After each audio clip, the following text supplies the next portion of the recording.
Hello students, जय Siya Ram. Students, मैं संदीप यादव स्वागत करता हूं आप सभी का आपके अपने प्लेटफॉर्म बिलीव योरसेल्फ क्लासेस में।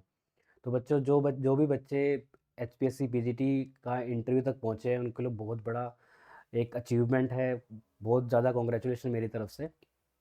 मैं उसके बहुत सारे इंटरव्यू में बहुत सारे पार्ट्स होते हैं, है ना। उसमें से एक टॉपिक आपका सिचुएशनल बेस्ड क्वेश्चंस का भी होता है ना। कि जब जहाँ पे इंटरव्यूअर आपकी नॉलेज से ज़्यादा आपके बिहेवियर को पढ़ना चाहता है, आपकी साइकोलॉजी को पढ़ना चाहता है, समझना चाहता है कि कैसे आप बाकी कैंडिडेट से बेहतर है ना। क्योंकि एजुकेशन में जो आपका एजुकेशन बैकग्राउंड है वो मोस्टली सबका सेम होगा, है ना। जो भी आपकी नॉलेज है वो भी दो जगह टेस्ट हो चुकी होगी। तो अब आया है वो आपको फेस टू फेस मिलके आपको जानना चाहते हैं, आपको समझना चाहते हैं कि आप एज ए पर्सन क्या हो, और आपकी थॉट प्रोसेस क्या है बच्चों को लेके, टीचिंग को लेके, है ना। तो आप कैसे आप बच्चों को टैकल कर सकते हो, जो डेली सिनेरियो हैं एक as a in a classroom, उनको कैसे टैकल करोगे, है ना। तो ये एक डे टू डे रूटीन का काम होता है। जब जो जो कि कहाँ सिखाया जाता है आपको, बेसिकली तो आपको ये चीज़ें आपके जो ट्रेनिंग स्कूल्स होते हैं, बीएड डीएलएड के कॉलेज स्कूल्स होते हैं, वहाँ पे सिखाते हैं। वहाँ पे उसका जो कुरिकुलम होता है वो प्योरली इसी तरह से तरीके से सेट हुआ होता है, जहाँ पे आप ये चीज़ें बहुत अच्छी से ग्रैब कर सकें। बट मोस्टली बच्चे क्या करते हैं कि वहाँ पे सिर्फ, है ना, वहाँ पे सिर्फ लर्निंग लर्निंग करते हैं, उसको आप रियल वर्ल्ड में अप्लाई नहीं कर पाते। क्यों? क्योंकि या तो बहुत सारे बच्चे वर्किंग नहीं होते, है ना। क्योंकि ग्रेजुएशन हुई, यहीं अब अपने प्रिपरेशन के उसमें आ गए, फेज़ में आ गए, कहीं दिल्ली के लिए प्रिपेयर कर रहे हैं, कहीं केवीएस के लिए प्रिपेयर कर रहे हैं। और कुछ बच्चों ने जिनने भी थोड़ा बहुत अपना अप्लाई किया और स्कूल तक पहुंच भी गए, कहीं पे जॉब सेलेक्टेड भी हो गए, उनको भी ये लगा रहता है कि चलो जैसे तैसे चल रही है, क्लास चल रही है। या तो पीजीटी वाले टीजीटी को पढ़ा रहे होते हैं या पीजीटी वाले पीआरटी को पढ़ा रहे होते हैं, बट क्वालिफिकेशंस तो है, नॉलेज तो है, बट कहीं ना कहीं सेट नहीं हो पाते या क्राइटेरिया मीट नहीं कर पाते उस वजह से। ठीक है। तो अब हम अपने मेन मुद्दे पे आते हैं। सिचुएशनल बेस्ड क्वेश्चंस किस लिए पूछे जाते हैं, ये अब हमने देख लिया कि आपके बिहेवियरल एस्पेक्ट्स को जानने के लिए। अब क्या क्या क्वेश्चंस हैं, जो क्या क्या चीज़ें हैं जो कि वो क्या किस किस बेस्ड पे क्वेश्चन पूछे जाते हैं। पहली चीज़ तो वाई सिचुएशनल बेस्ड क्वेश्चंस हो गया। ठीक है। उसके बाद अब सिचुएशनल बेस्ड क्वेश्चंस जो हमसे पूछे जाते हैं मेनली वो किस किस टाइप के होते हैं, है ना, ये चीज़ें हैं। अब सिचुएशनल बेस्ड क्वेश्चन जो पहला क्वेश्चन जो टाइप आता है वो आता है बेटा आपका क्लासरूम मैनेजमेंट का, है ना। क्लासरूम मैनेज कैसे करोगे, या क्लासरूम में बिहेवियरल बेस्ड क्वेश्चंस, जैसे कि कोई बच्चा है क्लास में बहुत तंग कर रहा है ना, कि डेली लेट भी आता है, मतलब उसमें बहुत सारे टाइप के क्वेश्चन बन जाएंगे। अब क्या क्या कोई भी, मतलब किसी भी टाइप के क्वेश्चन इसी किसी टाइप में आप डाल सकते हो कि बच्चा कुछ भी कर रहा है या ध्यान नहीं देता है, आप इसको कैसे टैकल करेंगे। 70 तरीके की चीज़ें हैं, बट उनको आप टैकल करोगे कैसे। और रियल भी बात यही है कि कल को आपको मिलेंगे भी ऐसे बच्चे। आप गवर्नमेंट जॉब के लिए जा रहे हो, गवर्नमेंट स्कूल्स के लिए जा रहे हो, है ना। तो गवर्नमेंट स्कूल में बच्चों आपको मान सकते हैं कि 100 बच्चों में से आपको 90 बच्चे ऐसे मिल जाए जो बहुत सिंसियर हो, पर 10 बच्चे तो आप ऐसे आपको भेटेंगे ही। तो ऐसे 10 बच्चों को भी आप 10 बच्चे, हर हर क्लास में एक एक बच्चा भी हुआ तो क्लासरूम को, मतलब एक क्लासरूम ना बना रहने के लिए एक बच्चा भी बहुत होता है। तो ऐसे बच्चों के साथ आप कैसे टैकल करेंगे। तो बहुत सारे बिहेवियरल एस्पेक्ट्स होते हैं। बेसिकली क्या है, आपको क्या कुछ पैरामीटर्स है जिन पे आपको बातें करनी है मेनली। वो पैरामीटर्स क्या हैं? पैरामीटर ये हैं कि जैसे कि आप इन जनरल, आप घर में, अगर आपकी क्लास में घर में एक बच्चा है, आपका ही मान लें बच्चा है, तो आप अगर आपको मानते हो, आप उसको पढ़ाने के लिए बैठाते हो और अब वो आप पढ़ने के लिए नहीं बैठता। आप जब उसको नहीं बोलते कि नहीं, क्लासरूम में जैसे ऑनलाइन क्लास लेने के लिए बोल रहे हो, वो खेलने लग जाता है, वीडियोस गेम खेलने लग जाता है, वीडियोस देखने लग जाता है, मतलब उसका पढ़ाई में जिस तरीके से मन नहीं लगता। तो आप उसको, दो तरीके हैं उसको समझाने के। एक तो आप क्या करते हैं, इन जनरल क्या करते हैं, इन जनरल बोल रहा हूँ मैं, सब पे अप्लाई नहीं कर रहे, कि इन जनरल तो क्या करते हैं, पेरेंट पहला काम ये करते हैं कि उसको पीटते हैं पहले तो, या उसको डांटते हैं। और दूसरा दूसरा तरीका ये होता है कि आप उसको प्यार से समझाते हैं, उसको वैल्यूज़ देते हैं, उसको ये समझाते हैं कि पढ़े लिखे पढ़ने की वैल्यूज़ क्या है, क्या क्या बना जा सकता है, क्या अपॉर्चुनिटीज़ हैं, है ना।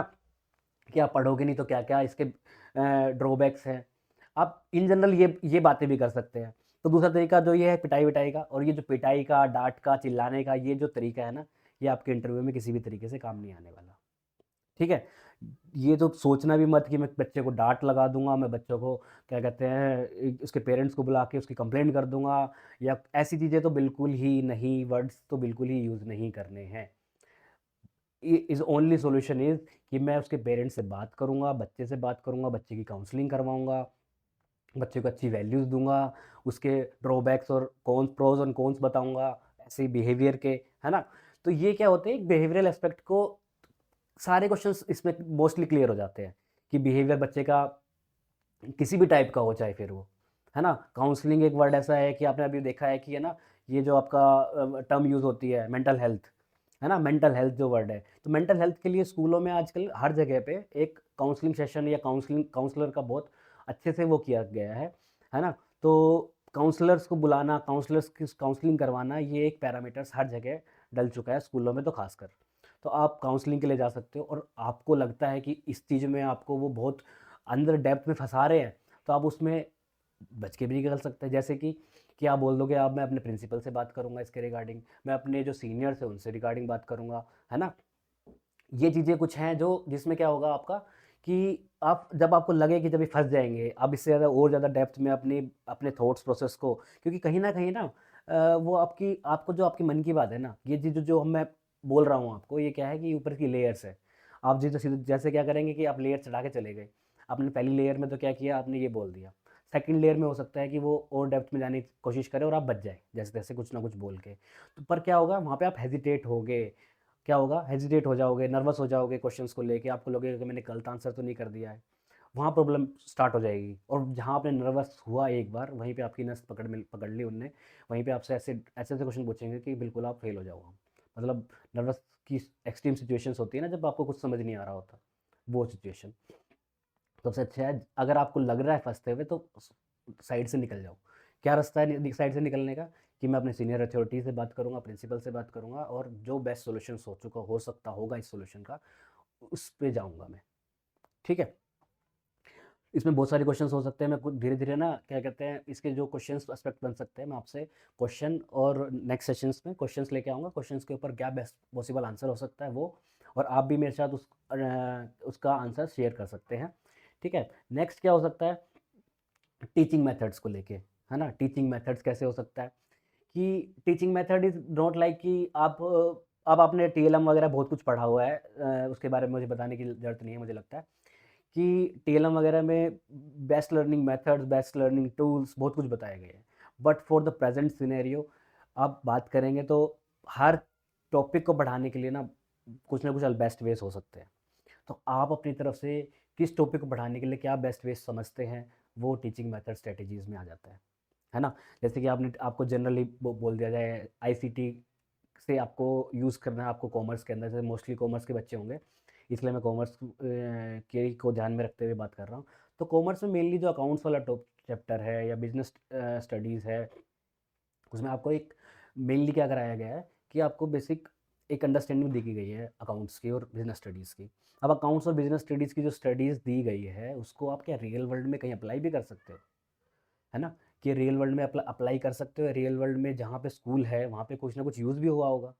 जैसे कि अगर स्कूल है तो स्कूल में अकाउंट ऑफिस भी होगा, उसमें स्कूल के डेबिट क्रेडिट के बारे में बातें भी हो रखी होंगी। इन जनरल मैं बातें कर रहा हूँ आपसे कि इन जनरल ये चीज़ें होती है हर जगह। हो सकता है कोई पेरेंट हो जिसको स्कूल दुकान वगैरह सँभालता हो, है ना? किसी का अच्छा बिज़नेस भी हो, उसके उसके बारे में उनके पेरेंट्स या उनके नेबर्स हों ऐसे जो जिनका अकाउंट से रिलेटेड कोई काम हो। तो आप उनको क्या बता सकते हैं कि कैसे-कैसे आप क्या डिफरेंट डिफरेंट टूल्स हैं अकाउंट्स में जिनको यूज़ किया जाता है, जो रियल वर्ल्ड में यूज़ हो रहे हैं, और आप उनके साथ इंटरेक्शन कैसे कर सकते हैं, है ना? जैसे अगर 9वीं 10वीं का बच्चा है, 11वीं का बच्चा है, कॉमर्स में है, आपने स्टार्टिंग में फर्स्ट ईयर आपने हो सकता है कि 11th में आपको जनरल चीज़ें पढ़ा दी, है ना? तो आप कैसे, अब टीचिंग मेथड्स की बात हो रही होगी, टीचिंग मेथड्स कैसे पढ़ाओगे? तो आप उनको स्टार्टिंग में 1-2 क्लास, 3 क्लास कहीं पे ऐसी जगह ले जा सकते हो जहाँ पे कि मतलब मैं बात कर रहा हूँ फील्ड्स में जाने की, क्योंकि वहाँ पे जब आपसे बात होगी, आपकी भी नॉलेज चेक होगी ना कि आज एक आप कॉमर्स पढ़ के आए हो, वहाँ पे दोनों चीज़ें एक्सपेक्ट आती थी कि आपकी नॉलेज क्या है और आप क्या यूज़ कर रहे हो। आप रियल वर्ल्ड में भी एग्ज़िस्ट भी करते हो या सिर्फ़ आपने क्वालिफ़िकेशन पढ़ के और आप सिर्फ़ किताबी ज्ञान लेके आए हो, है ना? किताबी ज्ञान इंटरव्यू में बहुत कम ही चलेगा, अगर क्योंकि सबसे बड़ी बात है कि आप कॉमर्स से हो। कॉमर्स के इतने बड़े नए-नए टूल्स आ रहे हैं, इतनी आईटी में डेवलपमेंट्स हो चुकी हैं, कंपनीज़ में भी यूज़ होता है ना? तो आप उस एज़ अ स्टूडेंट वो ग्राउंड पे जाने के बाद क्या रियलिटी है वो उसके बारे से उससे बियॉन्ड बातें कर रहे हैं। तो रियल में आप क्या हो और क्या आपको वहाँ पे प्रेज़ेंट करना है। तो आप अभी से क्या कोशिश करो कि आप क्या नई-नई टीचिंग मेथड्स में यूज़ हो रहे होंगे कॉमर्स में, या क्या-क्या नई एडवांस है। जैसे हम बहुत पहले ये बात करते थे तो हमारे एक टैली टूल यूज़ करते थे। तो टैली एटलीस्ट जो टैली यूज़ कर सकते हैं, या टैली सीखने के बाद बच्चा क्या-क्या अपॉर्च्युनिटीज़ ले सकता है बाहर, इन चीज़ों के बारे में पढ़ो। उससे होगा क्या, आपकी एक तो क्लैरिटी क्लियर होगी कि एक तो वो हो सकता है कि वो इन डेप्थ में जाने की कोशिश करे, कि अब आप बोल दो, हो सकता है कि वहाँ पे टैली बोल दो, तो टैली बोल दे कि यहाँ पे आपको क्या बोलते हैं कि टैली में तो अब स्कोप ही नहीं है। तो आपको एटलीस्ट पता हो कि स्कोप है भी कि नहीं, कहाँ-कहाँ पे टैली यूज़ हो रहा है, या और कौन-कौन से जो हैं जो आपके इस टाइम रियल वर्ल्ड में आ चुके हैं, जिनको ज़्यादा यूज़ किया जा रहा है, यहाँ जो लोकल शॉप्स हैं वहाँ तक भी पहुँच चुके हैं, बट आपकी नॉलेज में नहीं है। समझ रहे हैं? तो ऐसी चीज़ों को देखो, उससे आपका क्या होगा कि एक रियल वर्ल्ड के साथ जब वो होगा ना, तो जो आपका टीचिंग मेथड्स हैं, आप ईज़िली उसको इलैबोरेट कर पाओगे वहाँ पे इंटरव्यूअर के सामने, और वो ज़्यादा अच्छे से आपकी बातों को समझेंगे, ठीक है? फिर तीसरा टाइप का क्वेश्चन्स है हमारे यूनिक कंट्रीब्यूशंस, हम आपको क्यों सेलेक्ट करें, है ना? हम आपको क्यों सेलेक्ट करें भई, हमारे पास तो इतने सारे कैंडिडेट हैं। तो आप इसमें बहुत सारी चीज़ें हैं वैसे तो एक यूनिक कंट्रीब्यूशन में, कि आप मैं बच्चों को ये सिखाऊँगा, मैं बच्चों को ये सिखाऊँगा, मैं बच्चों को वो सिखाऊँगा। आपकी 2 प्राइम चीज़ें हैं जो आपको माननी है, आपको समझानी है वहाँ पर, कि एक स्टूडेंट 12th पास करके निकलता है। अगर वो वो इंट्रोवर्ट टाइप पर्सनैलिटी है, और एक तो एक्सट्रोवर्ट टाइप पर्सनैलिटी है। तो इंट्रोवर्ट टाइप पर्सनैलिटी होगा ना, वो दबा-दबा रहेगा, वो चीज़ें बात ज़्यादा लोगों के साथ शेयर नहीं करेगा। ठीक है? तो ज़्यादा शेयर नहीं करेगा तो उसकी क्या होगा, इंटरेक्शन बहुत कम होगा लोगों के साथ, और इंटरेक्शन कम होने की वजह से क्या होगा, वो ज़्यादा चीज़ें मतलब कि मैं बोल सकता हूँ कि ना ज़्यादा स्पेस उसके लिए नहीं खुलेगा। ठीक है? स्पेस नहीं खुलेगा तो क्या होगा, वो ज़्यादा चीज़ें ज़्यादा लोगों से इंटरेक्ट नहीं कर पाएगा, ज़्यादा चीज़ें समझ नहीं पाएगा कि रियल वर्ल्ड में चल क्या रहा है। ठीक है? रियल वर्ल्ड में चल भी रहा है तो वो भी कि किस उसमें चल रहा है, मतलब किस उसमें जाए, आपने देखा होगा बहुत सारे बच्चे, है ना? तो इससे होता क्या है कि जो बच्चे हमारे जो डेली के बच्चे, जो बच्चे पढ़ने में तो भले ही कितने अच्छे हों, एक बच्चा होता है ना कि आपको पढ़ने में बहुत अच्छा है बट फिर भी इंट्रोवर्ट है। एक बच्चा पढ़ने में अच्छा नहीं है बट एक्सट्रोवर्ट है, वो पब्लिक स्पीकिंग में बहुत अच्छा है, वो गुड स्पीकर है, मैनेजिंग लीडरशिप क्वालिटी है ना? तो वो बहुत वैसे भी अच्छा है, पर मैं मानता हूँ कि जिस बच्चे में दोनों चीज़ क्वालिटीज़ हो वो बेस्ट है। क्यों? क्योंकि वो है ना, जो एक लीडरशिप क्वालिटी होती है ना, वो अपने वेज़ है ना, बहुत सारी डिफरेंट एस्पेक्ट्स में खोल के अपनी चीज़ें अपने लिए कुछ ना कुछ रास्ता निकाल लेता है। बट जो इंट्रोवर्ट होता है ना, वो बोलने में डरेगा, तो वो दूसरी चीज़ों में क्या होगा कि वो अपना रास्ता ढूँढने में ना मतलब बहुत देर लगाएगा, है ना? खुद से चीज़ें सोचने की कोशिश करेगा, जो और खुद से लोगों से बात करने से तो डरता ही है, क्योंकि तो वो ढूँढेगा, पता नहीं कब तक उसको अपनी चीज़ें पकड़ में ना आए। तो बट ये एक आपका यूनिक कंट्रीब्यूशन हो सकता है, जैसे कि आपके स्कूल बच्चों में क्या बेहतर होगा। तो मैं अपने बच्चों में लीडरशिप क्वालिटी डालने की कोशिश करूँगा, उसको अच्छी मैनेजमेंट स्किल्स डालने की कोशिश करूँगा। आपसे हो सकता है कि आप लीडरशिप क्वालिटी के बारे में आपसे कुछ पूछ लें, उसमें लीडरशिप की आपके जैसे तो कॉमर्स में लीडरशिप क्वालिटी की थ्योरीज़ होती हैं, मैनेजमेंट है, पूरा आपका गुड स्पीकर बनाने की कोशिश कर सकते हैं, हम अच्छी कम्युनिकेशन स्किल डेवलप करने की कोशिश कर सकते हैं, है ना? तो ये कुछ बेसिक क्वालिटीज़, तो यूनिक कंट्रीब्यूशन तो बहुत सारे हो सकते हैं। हर कैंडिडेट की अपनी एबिलिटीज़ हैं, अपनी टाइप्स हैं। मैं वो हाइलाइट करने की कोशिश कर रहा हूँ जो एक कुछ यूनिक हो सकती हैं किसी भी स्टूडेंट पर्सपेक्टिव से। क्योंकि आप उसमें हो सकता है ऑनेस्टी डेवलप कर दें, बट ऑनेस्टी उसकी कब तक टिक पाए, है ना? और कितनी ऑनेस्टी उसके कितना काम आए। वो वो एक वे है कि आप उसको उसमें ऑनेस्टी डेवलप कर दें, इंटीग्रिटी डेवलप कर दें, तो इंटीग्रिटी डेवलप करने के बाद वो लाइफ में, बट आप उसको एजुकेट कर रहे हैं, हम प्राइम जो मानते हैं ना एजुकेशन को, वो मानते हैं फॉर जॉब पर्पस, है ना? तो आप ये मान के चलिए कि आप ऐसे एक जॉब क्रिएट कर रहे हैं किसी बच्चे को ऐसे मतलब वैसे तो ये सोशल स्टिग्मा है और यही चीज़ें मानूंगा मैं इस चीज़ को, बट क्योंकि बिज़नेस और ये सब बहुत अलग ही होता है। सबसे बड़ी बात, अगर कोई बच्चा बिज़नेस और इन चीज़ों में जाना चाहता है, management skills, good speaking skills बहुत अच्छी होती है बच्चों के लिए, है ना? तो क्योंकि जब तक वो क्लाइंट डीलिंग नहीं करेगा, पब्लिक स्पीकिंग नहीं करेगा, है ना?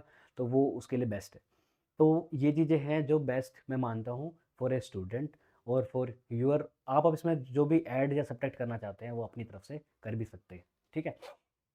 उसके बाद जो नेक्स्ट है वो है what challenges of for teachers in the present scenario, कि टीचर्स के लिए प्रेजेंट सिनेरियो में सबसे बड़ा इंफ्रास्ट्रक्चर प्रॉब्लम होती है, सबसे बड़ी बात जो मैं मानता हूँ क्योंकि आप ये इंफ्रास्ट्रक्चर प्रॉब्लम की प्रॉब्लम इसलिए भी है क्योंकि आप गवर्नमेंट स्कूल के लिए जा रहे हो, ये पॉइंट इसलिए भी है क्योंकि आप गवर्नमेंट स्कूल के लिए जा रहे हो, तो गवर्नमेंट स्कूल में इंफ्रास्ट्रक्चर प्रॉब्लम तो है ही है, आप हरियाणा में आप जानते भी हो। कुछ स्कूल्स तो अच्छे हैं, मैं मान सकता हूँ, बट बेसिकली जो जो स्कूल जो एक लोकेलिटी में गांव के आसपास जो उसमें होगा, वहाँ पे इंफ्रास्ट्रक्चर की तो लैक होगा ही होगा। ठीक है, तो कई बार इसमें क्या करते हैं कि आप इसमें कैसे बेहतर योगदान दे सकते हैं, तो आप अपना इसमें इन चीज़ों में क्या है, अपना बेस्ट आंसर सेलेक्ट करो, क्योंकि मैं बता तो दूंगा आपको बेस्ट आंसर्स क्या हो सकते हैं, बट होगा क्या कि आप उसको रट लोगे और जब आपसे उससे क्रॉस क्वेश्चन होगा ना, तो आपके पास उसका आंसर नहीं होगा। ठीक है। और ठीक है, कम्युनिकेशन विद पेरेंट्स क्या हो सकता है, जैसे कम्युनिकेशन टू टू वे है। अब इसमें क्या हो सकता है कि पेरेंट आपको एक्स्ट्रा जो हो सकते हैं कि कंसर्न हो स्टूडेंट को लेके, है ना। एक हो सकता है कि बिल्कुल ही कंसर्न नहीं हो, कि हमने तो बस स्कूल भेजना था, हमने तो स्कूल भेज दिया, हमने स्कूल की फीस भर दी, है ना, अब टीचर जाने और बच्चा जाने। नहीं आएगा तो पेरेंट तो बच्चे को दोष दे देंगे, या फिर किसी दिन बच्चे के मार्क्स नहीं आएंगे तो आपको दोष दे देंगे। ऐसे पेरेंट भी प्रॉब्लम है, और ऐसे प्रॉब्लम भी पेरेंट भी प्रॉब्लम क्रिएट करते हैं कई बार टीचर्स के लिए, कि जी हमारे बच्चे को तो पहले बेंच पे बैठाओ, हमारा बच्चे तो ये नहीं है गया, हमारे बच्चे ने तो आज ये किया, पता नहीं इसको इसके साथ मत बैठाओ, उसको साथ मत बैठाओ। ये कम्युनिकेशन पे पेरेंट्स का प्रॉब्लम आती है। तो आप इसको कैसे टैकल कर सकते हैं, आप 1 to 1 पेरेंट्स के साथ सेशन हो सकते हैं, पीटीएम मीटिंग्स हैं, वहाँ पेरेंट्स को अवेयर करवाओ चीज़ों के बारे में, है ना।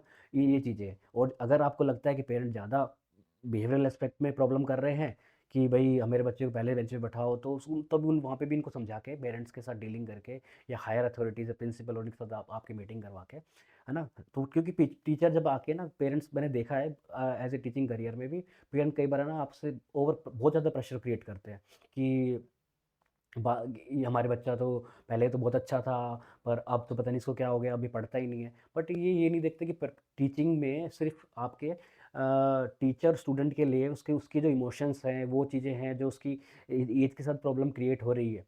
ये जो एज स्टार्ट होती है फ्रॉम 15 13 14 से लेके जो आपकी 12th तक जो बच्चे जाते हैं, इनके साथ बहुत देखने को मिलता है कि पढ़ने में पहले तो बहुत अच्छा था, बट अब क्या हो गया कि पता ही नहीं चल रहा क्या हो रहा है। ना वो बच्चा किसी अपने पेरेंट्स से बात करता है, बट पहले तो बच्चे हो सकता है, बहुत सारे पेरेंट्स ऐसे भी करते हैं कि बच्चे से स्कूल से स्टार्टिंग से भी डालते हैं कि आज स्कूल में क्या क्या हुआ बताओ। बट एक दिन एकदम एकदम रैंडमली आके एकदम से क्या होता है कि बच्चे बताने लगते हैं कुछ नहीं, बस रेगुलर ही था, जैसा डेली होता है वैसे ही था। तो पेरेंट को ये समझना चाहिए कि कुछ ना कुछ प्रॉब्लम हो सकती है, ये सिर्फ एजुकेशन से रिलेटेड नहीं है कि बच्चे की, और भी बहुत सारे सिनेरियोज हो सकते हैं जहाँ पे बच्चा, जिसके साथ वो टैकल नहीं कर पा रहा बच्चा, है ना। तो आपको ऐसे भी आंसर कर सकते हैं कि ऐसे पेरेंट्स को ऐसी ऐसी चीज़ें भी समझा सकते हैं, क्योंकि आपने हो सकता है आपने टीचिंग जो स्टूडेंट का जो साइकोलॉजी है वो पढ़ी हो, चाइल्ड साइकोलॉजी, पर पेरेंट्स से तो नहीं पढ़ी होगी, पर आप उसको जब समझाएंगे तो ये स्टूडेंट के लिए भी बहुत बेहतर होगा, और आपके पेरेंट्स के लिए भी। ठीक है। फिर बिहेवियरल क्लासरूम मैनेजमेंट में आपको मेनली वही है जो हमने पहले बात की, कि बिहेवियरल क्लासरूम मैनेजमेंट हमने हमने पहले तो अपने सबसे अच्छा है काउंसलिंग करेंगे बच्चों की। काउंसलिंग करने के बाद पेरेंट्स को समझाएंगे, अपनी हायर अथॉरिटीज़ को इन्फॉर्म कर देंगे अबाउट दिस मैटर, और वो आगे उसके जो आगे के डिसीजन होंगे वो लेंगे। Different learning needs among students. अब ये एक बहुत बड़ा क्वेश्चन है कि आप किस क्लासरूम में आ गए बच्चे, और क्लासरूम में आने के बाद बच्चों ने क्या किया कि लर्निंग नीड्स थी 10वीं तक जैसे तैसे, 8वीं तक तो अब ये रूल्स आ ही रहा है कि 8वीं तक बच्चों को पास करना ही है, 9वीं 10वीं जैसे जैसे निकाल ली, 11वीं में आके बच्चे फंस गए बिल्कुल ही, कुछ समझ नहीं आ रहा उनको। तो डिफरेंट लर्निंग नीड्स भी हैं बच्चों की, और उनका जो मेंटल लेवल है वो भी एक फिक्स्ड है। तो उस चीज़ में कैसे करेंगे, तो इसमें बेस्ट वे है, आपको इसमें बहुत सारी चीज़ें आ सकती हैं, different learning needs of student, बहुत सारे आपका जो इंटरेंसिक क्लासरूम है उसके ले को भी लेके भी हो गया सब कुछ, है ना। कि बच्चा एक शरारती बच्चा है, बच्चे में पढ़ने में अच्छा नहीं है, तो आप उसको ब्रिज कोर्स का एक बहुत अच्छा पॉइंट होता है कि आप कोशिश करेंगे कि उसको एक ब्रिज कोर्स करवा दें, जैसे कि आप कॉमर्स में बेसिक कैलकुलेशन समझते हैं, प्लस माइनस डिवाइड ये सब चीज़ें, तो आप उसको एक बोर्ड मास जैसे यूज़ हो रहा है किसी अकाउंट्स के क्वेश्चन में, तो आप बेसिक एक बोर्ड मास का एक 2 3 क्लासरूम अरेंज करवा दें खुद से, या किसी मैथ्स के टीचर से, या किसी बच्चे को इंग्लिश पढ़ने में हो सकता है कि वो पढ़ आता हुआ यहाँ तक आ गया, पर इंग्लिश पढ़ने में ही प्रॉब्लम होती है थोड़ी बहुत, पर थोड़ी बहुत इंग्लिश हर जगह यूज़ हो गई, तो थोड़ी सी मिडिल क्लास करवा दी किसी, इतनी इंग्लिश तो आप लोगों को सबको भी आती ही होगी, तो आप कोशिश करें, आप बोल दो कि मैं एक मिडिल क्लास अरेंज करवाऊंगा उससे, या आप खुद से, या फिर किसी साथ की फैकल्टी से, है ना। तो ये सब आ जाएंगे आपकी लर्निंग डिसेबिलिटी और अमंग स्टूडेंट्स के सब सारे टाइप की प्रॉब्लम्स को सोल्व करने के लिए। ठीक है। फिर आता है growing distraction due to social media specially for higher grade students. अब कोशिश क्या होती है कि जो पेरेंट ने क्या किया, फ़ोन दे दिया बच्चे को, क्योंकि 11वीं 12वीं में आता है बच्चा, और कोशिश वो क्या करवाते हैं कि घर से थोड़ा बहुत निकलता है बाहर तो फ़ोन दे देते हैं ऐसे कंसर्न कि कहीं बाहर जा रहा होगा तो फ़ोन करके पूछ लेंगे। बट उसका फ़ोन का डिसयूज़ होने लग जाता है कुछ टाइम बाद, कि बच्चे बोलते हैं मैं यूट्यूब से पढ़ाई कर रहा हूँ, बट वो शॉर्ट्स देखे जा रहा है ना? तो डिस्ट्रैक्शन बहुत बढ़ गया है और हाई लेवल पे पहुँच चुका है, बिल्कुल पढ़ने के लिए बिल्कुल बच्चा राज़ी ही नहीं है। कि या तो गेम खेले जा रहा है, इस टाइप की प्रॉब्लम के लिए क्या सॉल्यूशन हो सकता है? तो ग्रोइंग डिस्ट्रैक्शन व सोशल मीडिया का तो सिंपल वो है कि इसको बिल्कुल ही बच्चे का बिल्कुल ही बंद कर दो। और फिर बच्चा वो लैक ऑफ इंटरेस्ट दिखाएगा एजुकेशन के अंदर, तो उसको कोशिश करो कि वो थोड़ा बहुत दे दिया, लिमिटेड टाइम के लिए दिया जाए। पर लिमिटेड टाइम के साथ भी दिया जाए, और उसके साथ-साथ क्या है कि उसका एक नोटिफ़ाइड वे में दिया जाए, जैसे कि मैं आपको दे रहा हूँ कि उसको क्या पढ़ना है और क्या कितनी देर लगेगी। जैसे एक लेक्चर उसने खोल के दे दिया, ये मुझे पसंद है, तो उसको दे दिया भाई 1 आवर का लेक्चर है या 30 मिनट्स का लेक्चर है, 30 मिनट्स का लेक्चर दे दिया। और फिर पेरेंट को बोले कम से कम कोशिश करें कि उससे रैंडमली आप इंटरनेट पे वो चीज़ें सर्च करोगे ना, तो आपके 10 टाइप की पीडीएफ निकल के आ जाती हैं कि इसके बारे में क्या है, या बुक से उठा के दे दो। बुक से उठा के पेरेंट इतना तो मतलब मैं मानता हूँ कि इस टाइम का जो पेरेंट आपको 11वीं 12वीं में मिलेंगे, उनके पेरेंट्स इतने तो लिटरेट हैं कि इतने तो पढ़े हुए हैं कि इतना बेसिक क्वेश्चंस उनसे बुक में से पढ़ के सुन सकें। तो आप अब जो करना है, आप या तो आपको करना है या आपके उनके बच्चों के पेरेंट्स को करना है। तो बच्चों के पेरेंट्स को करना है और आपको करना है, तो आप कोशिश यही करेंगे जब भी आपके पास इस टाइप के पेरेंट आएँगे, तो आप उनको उनको अवेयर करेंगे। पहली बात तो अगर कोई पेरेंट ये इस चीज़ को लेके तो आपके पास आया है, तो खुद ही पूरा आपको जो सॉल्यूशंस देंगे वो उसको फॉलो करेगा। तो आप उसको इन चीज़ों के बारे में अवेयर कराएँगे, इनकी जो वो है ना? ये आप कर सकते हो। वैसे तो पेरेंट्स खुद भी इतने आजकल हो गए हैं, बट आप वही बात है कि आप कहाँ के लिए जा रहे हैं, वो मैटर करता है। क्योंकि आप गवर्नमेंट स्कूल के लिए जा रहे हैं, मैं मान के चलता हूँ कि पेरेंट बहुत भी अवेयर होंगे, बट मोस्टली जो स्कूल्स होते हैं, मैं मानता हूँ कि वो एग्रीकल्चर बैकग्राउंड वाले एरियाज़ में ही बच्चे पढ़ रहे होते हैं गवर्नमेंट स्कूल्स में। मैं गुड़गाँव में रहता हूँ, गुड़गाँव में जितने स्कूल्स देखे हैं मैंने गवर्नमेंट, वहाँ मोस्टली बहुत मतलब जो रेशियो है ना बच्चों की, वो बहुत कम है ना? तो इस चीज़ को ध्यान में रख के चल रहा हूँ। तो वहाँ पे मतलब क्या है कि डे टू डे वर्क में लोग बाग इतने फंसे हुए हैं कि बहुत कम ध्यान देते हैं बच्चों के ऊपर। तो वहाँ पे अपने बच्चों को, पेरेंट्स को सबसे पहले तो अपने भरोसे में रख के पेरेंट्स को अपना फॉलोअप्स देना है कि हम ये कर रहे हैं, आप ये करो, ताकि बच्चों की बेहतर आगे काम किया जा सके। फिर है कि packed curriculum with no room for creativity, कि जी आप उसमें भी डाल सकते हैं कि पैक्ड करिकुलम में क्रिएटिविटी का कोई वो नहीं होता, तो आप फील्ड ट्रिप्स करवा सकते हैं बच्चे को किसी कंपनी में ले जाके, क्या प्रोसेस यूनिट्स हैं, कैसे काम हो रहा है, क्या इनपुट आउटपुट्स हैं, कैसे उनकी मैनेजमेंट होती है, कैसे उनकी क्या बोल सकते हैं कि इनपुट आउटपुट को हम डाटा कलेक्ट करते हैं, कैसे उसको ऑर्गेनाइज करते हैं, ये सब है ना? ये चीज़ें आपके क्रिएटिविटी के एक पार्ट में डाल सकते हैं। क्रिएटिविटी में और भी बहुत सारी चीज़ें हो सकती हैं कि कैसे आप अपने एजुकेशन को, आप कैसे क्रिएटिव हो करिकुलम में, आप क्रिएटिविटी को कैसे, या तो आप कैसे क्रिएटिविटी को आप कह सकते हैं एक तरीके से कि रूम देते हैं थोड़ा सा कि बच्चे कैसे थोड़ा बहुत क्रिएटिव हो सकते हैं। तो बच्चे आपको कोई भी एक छोटा टास्क दे दीजिए, आपको कोई भी किसी भी चीज़ पे जो आपको लगता है कॉमर्स में कि इसके ऊपर कोई अच्छा सा प्रोजेक्ट बच्चों को दिया जा सकता है, वो प्रोजेक्ट दीजिए, बच्चा अपने तरीके से कंप्लीट करेगा, उनकी हेल्प करिए, ग्रुप बनाइए, है ना? अच्छा-अच्छा ग्रुप बनाइए, उनको अच्छा सा टास्क दीजिए, अच्छा सा एक एक सेट करके, जैसे कि एक क्लासरूम में मान लें 30 बच्चे हैं, आपने 3-3 के ग्रुप बना के 10 एक अच्छे से प्रोजेक्ट दे दिए उनको। किसी कंपनी में जाके बात करनी है, किसी दुकान से जाके डाटा कलेक्ट करना है, कुछ करना है, तो ये इससे क्या है, क्रिएटिविटी आएगी, वो बच्चों को समझ में आएगा कि कैसे काम कर रहे हैं, डेली रूटीन का काम कैसे हो रहा है। मतलब एक होता है ना कि ये जब बच्चा एक स्कूल से निकलता है ना, तो उसको बाहर की बिल्कुल ज़ीरो नॉलेज होती है। तो क्रिएटिविटी इज़ लाइक कि आपने उसको क्रिएट तभी करेगा ना जब उसको थोड़ी सी नॉलेज होगी। क्रिएट घर में बैठा एक वो जो वो होगा वो तो नहीं कर पाएगा ना। तो आप क्रिएटिविटी के लिए छोटा बेसिक स्टेप्स तो ले सकते हैं। आपको बच्चा फर्स्ट डे तो आपको नया क्रिएट करके नहीं दे देगा, बट आपकी नॉलेज, उसको जो एक्सटर्नल एनवायरनमेंट है उसके साथ आप उसको उसका इंटरेक्शन करवा सकते हैं, है ना? ये चीज़ें हैं कुछ। इसके आगे भी कुछ बहुत सारे क्वेश्चंस हैं हमारे हमारे, उसको हम लेंगे धीरे-धीरे, ठीक है?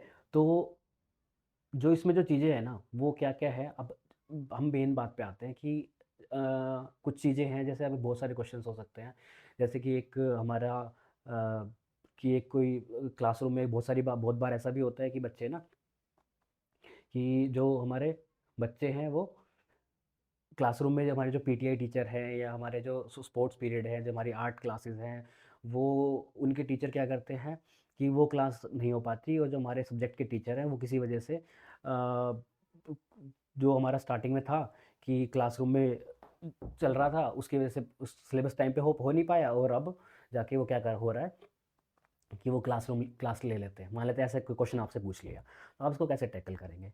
तो कोई एक तो हो सकता है कि जी वो भी पढ़ाई का वो है कि क्लास पढ़ाई ज़्यादा ज़रूरी है, तो वो स्पोर्ट्स तो बच्चे नहीं भी खेलेंगे तो कोई बात नहीं।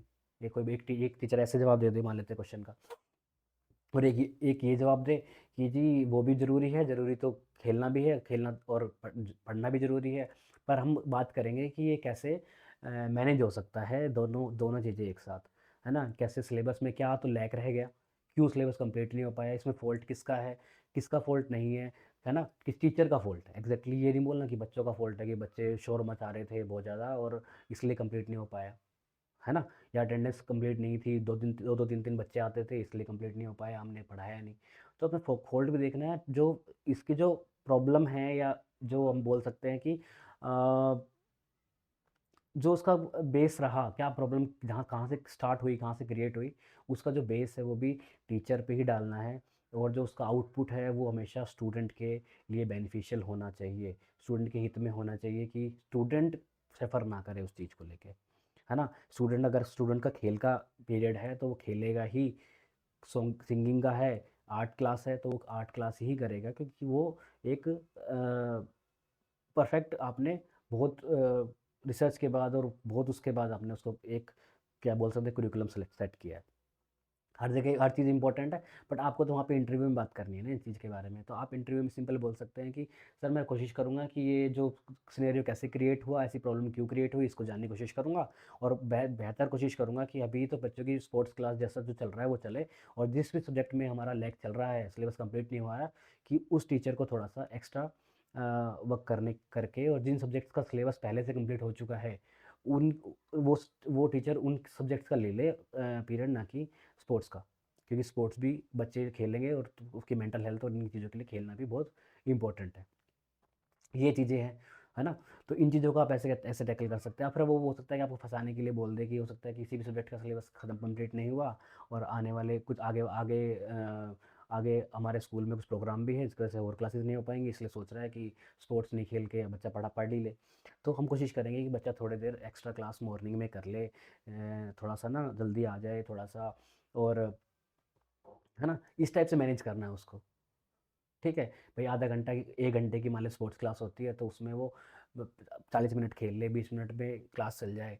इस टाइप से आप बात कर सकते हैं, बट प्योरली आप मना कर देंगे कि नहीं हमारे ये जो सब्जेक्ट की लर्निंग है वो ज़्यादा इम्पोर्टेंट है एज़ कम्पेयर टू खेलने के, तो आप यहाँ पे फँस जाएँगे। ये तो बहुत ही नेगेटिव आंसर होगा इस चीज़ में, है ना? ऐसे बहुत सारे क्वेश्चंस हो सकते हैं, मतलब एक आउटलाइन बनाऊँ, ऐसे क्वेश्चंस मतलब हज़ारों क्वेश्चंस हो सकते हैं। अब हज़ारों क्वेश्चंस का आंसर आप ऐसे याद याद करके रट करके तो जा नहीं सकते। तो best possible answer is always कि बच्चों का नुकसान ना हो, जो भी मैनेजमेंट है वो ही रिस्पॉन्सिबल है, टीचर्स ही रिस्पॉन्सिबल है किसी भी चीज़ के लिए। पेरेंट्स को समझाया जा सकता है, अगर फँसते हैं तो मैनेजमेंट कमेटी पे या स्कूल की जो हेड है उनके ऊपर, उनसे कंसर्न करके, उनसे बातचीत करके इसका बेस्ट पॉसिबल जो आपका हल होगा वो निकाला जा सकता है। उसके बारे में हम चर्चा कर सकते हैं, उसके बारे में हम बात कर सकते हैं, ठीक है? बच्चे को अगर आपने किसी भी वे में बच्चे को ही बता दिया, वहाँ पे आपने बोल दिया कि बच्चे की गलती है, बच्चे को ये करना चाहिए, बच्चे को सुधारना चाहिए, बच्चे को डाँटूँगा, बच्चे को मैं चिल्लाऊँगा बच्चे के ऊपर, या बच्चे को क्लास से बाहर निकाल देना, फिज़िकल पनिशमेंट, इन चीज़ों के बारे में बात हो। इन चीज़ों में भी आपने अगर किसी भी तरीके से बच्चे को गलत बता दिया, तो ये गलत एक पॉइंट आपके लिए बनेगा। है ना? फिर क्लासरूम मैनेजमेंट तो सारी चीज़ें इसी में मेरे को लगता है कि आ जाएँगी। क्लासरूम मैनेजमेंट, फिर बच्चा चिल्लाता है, बच्चा मिसबिहेव करता है, बच्चों दूसरे बच्चे को आप बोल सकते हैं मॉक करता है, मज़ाक उड़ाता है बच्चों के, बहुत सारे इश्यूज़ हैं। फिर एक जगह क्वेश्चन ये भी बनता है कि जैसे एनरोलमेंट रेशियोज़ को लेके ना बहुत ज़्यादा कंसर्न्ड होती है गवर्नमेंट।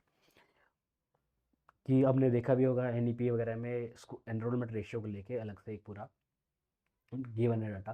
तो इन चीज़ों को लेके आप कैसे कर सकते हैं, आपको सिंपल एक क्वेश्चन पूछ लिया कि एनरोलमेंट रेशियो आपके एरिया में, आपके स्कूल में बहुत कम है, इसको बढ़ाने के लिए आप क्या कर सकते हैं।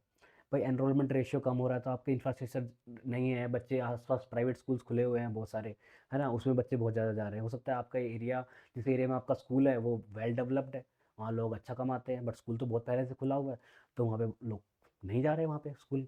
तो आप कोशिश करेंगे कि आप अपने स्कूल का लेवल अच्छा बना सकें, क्योंकि जितनी भी टीम होगी स्कूल में वो बेस्ट टीचर्स की तो होगी। ये तो आप इतने सारे एग्ज़ाम दे के जाते हैं, है ना, इंटरव्यू दे के जाते हैं, तब जाके वहाँ पे सेलेक्ट होते हैं।